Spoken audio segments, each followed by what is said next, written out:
Brian, the Auto Man here. Hey, today we're talking about catalytic converter replacement if needed, but also a lot of times the catalyst is called the culprit when it's not. We unfortunately see this happen way too often.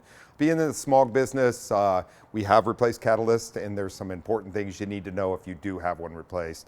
But number one is diagnosing the vehicle properly. There's so many things that can cause a catalyst efficiency code, along with lean conditions, fuel conditions, other things. So we want to get it diagnosed properly for sure. These are not inexpensive components to replace. As you see, they range from manifold cats to larger cats under the car. But there's some really important things when you're replacing a cat. The Air Resources Board in California requires that the cat be certified, or the catalyst be certified to the vehicle.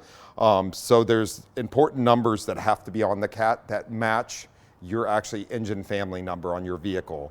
If an incorrect catalyst is put in, we do visually inspect these during smog, and in that case, the vehicle would fail for the wrong catalyst. Even if it's working, what you would consider properly, it still has to be a match for the vehicle, so super important.